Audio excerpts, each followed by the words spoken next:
Somewhere in the forest tonight, something is watching you. Not with two eyes moving side to side like ours, with a head that can spin almost all the way around, silently, smoothly, like it's not even obeying the same rules your body does. Beat. Here's the part that's going to mess with you. That head turn isn't a party trick, it's a survival system so advanced, scientists spent decades trying to figure out why the owl's neck doesn't just snap. And the real answer? It has almost nothing to do with the neck at all.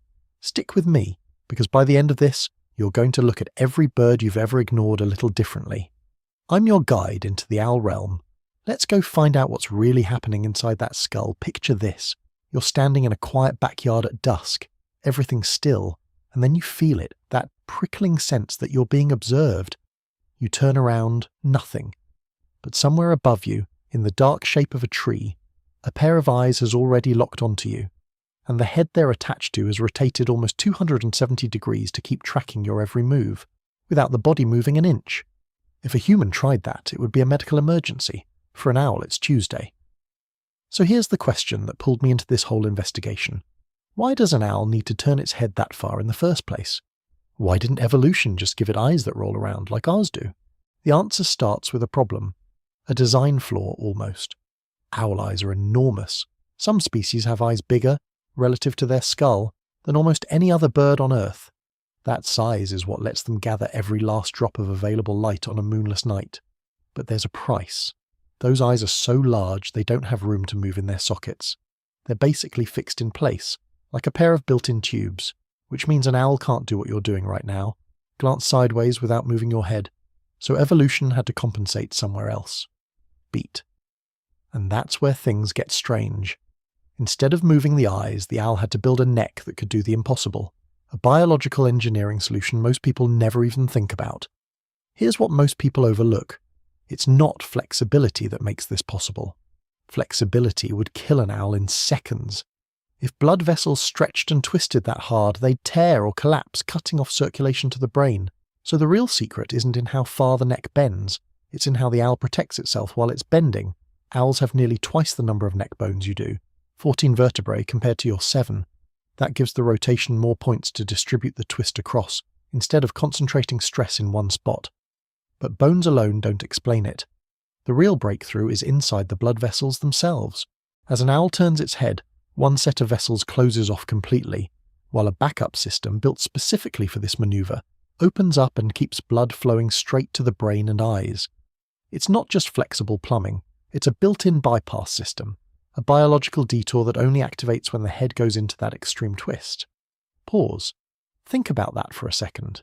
This bird evolved its own version of an emergency blood supply, just so it could look behind itself without turning its body and giving away its position. Because in the world an owl lives in, giving away your position can mean the difference between eating tonight and not. Beat. Quieter. And that instinct, staying still, staying hidden, letting only the head move, that's not just anatomy, that's psychology. An owl that swivels its whole body toward a sound is an owl that's visible, exposed, obvious. An owl that keeps its body locked in place, wrapped in bark-coloured feathers, and lets only the head rotate. That owl disappears. Stillness isn't passive for this animal, it's a weapon. And once you understand that, the head turn stops looking like a cute quirk. It starts looking like the most disciplined hunting strategy in the entire animal kingdom. If that blood vessel bypass system just blew your mind a little, hit like right now, because what I'm about to show you next is even stranger. This is where the real mystery starts. Approfundamento tecnico-biologico. So the neck solves the how, but it doesn't solve the why does the owl need to know exactly where a sound is coming from in complete darkness. That's where the source of the system really lives, and it's not the eyes at all, it's the ears. Most people assume an owl's ears sit where you'd expect. Symmetrical, matching, one on each side, lined up evenly. They're wrong. On many owl species, one ear opening sits noticeably higher on the skull than the other, sometimes even angled differently. This isn't a mistake. It's not a symmetry for no reason. It's a targeting system.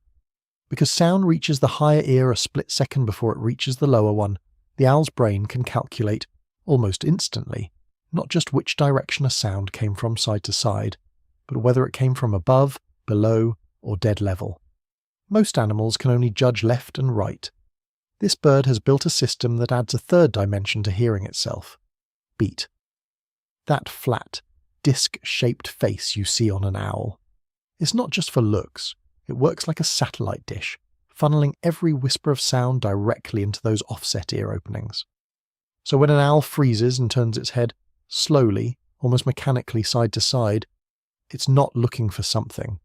It's listening in stereo, in 3 dimensions, building a sound map of everything moving beneath the snow, beneath the leaves, beneath the dark. A creature could be completely invisible, and the owl would still know exactly where it is. But here's the part nobody talks about. This system, as extraordinary as it is, comes at a cost. Have you ever felt like your senses were working overtime just to keep you safe? Like you couldn't afford to relax, not even for a second? That's the entire life of an owl. Every one of those adaptations of the giant eyes, the offset ears, the silent rotating head, exists because owls live with almost no margin for error. Most hunt at night when a single missed strike can mean going without food for days. Their prey is often smaller, faster, and better at hiding than they are. And their biggest predators? Sometimes other owls, larger species that see smaller owls as nothing more than another meal. So that head, constantly turning, constantly listening, it's not curiosity. It's a nervous system that never fully powers down. Pause, wait in the voice. Some owl species lose chicks every single season to the natural cycle of the wild. Starvation, exposure, or a larger predator that got there first. It's a tragic end that repeats, generation after generation, and it's part of why the adults are wired the way they are. There is no room for a moment of carelessness. That head turn you found so fascinating 30 seconds ago, it's the price of survival, paid over and over every single night. So let's put it all together. An eye too large to move, a neck built with double the bones of your own, a blood bypass system found almost nowhere else in nature, ears placed off-center on purpose, a face shaped like a dish to catch sound most animals can't even register. None of these adaptations exist in isolation. They're one single machine, built across millions of years, engineered around a single goal, total awareness, without ever giving away your position. Beat. This changes everything about how you should think of that cute head tilt an owl does when it hears something unfamiliar.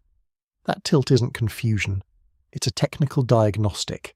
The owl is literally adjusting the position of its ears relative to the sound source, refining its 3-dimensional map in real time, deciding, in a fraction of a second, whether what it's hearing is prey, threat, or nothing at all. Something no one in history experienced quite the way an owl does. A world built entirely out of sound and shadow, where your next meal and your own survival depend on a system of blood vessels, bone, and offset ears working together in total silence. Pause, and when a young owl finally leaves the nest, usually still covered in soft, downy feathers, barely able to fly, it doesn't inherit skill, it inherits the hardware. The instincts are already there. The rotating neck, the sound mapping ears, the stillness. What it has to learn, through trial and failure, through hunts that don't work out and nights that end in an empty stomach, is how to use them. That's the real coming-of-age story hiding inside every owl species on this planet. Not a battle, not a chase. A slow, patient mastery of silence itself. Beat softer. So the next time you're standing outside at night, and that prickling feeling creeps up your spine, that sense that something is watching you from somewhere you can't quite locate, there's a real chance you're right. And now you know exactly what's happening inside that skull when it turns to find you. 14 vertebrae, a hidden blood bypass system, ears built like a targeting array. All of it aimed at one single purpose, never being seen while seeing everything. If this cracked open a mystery you never even knew existed, drop a comment and tell me, did you know an owl's ears were built asymmetrically on purpose? I read every single one. I'm your guide into the owl realm, and I'll see you on the next journey into the dark. Fade to black.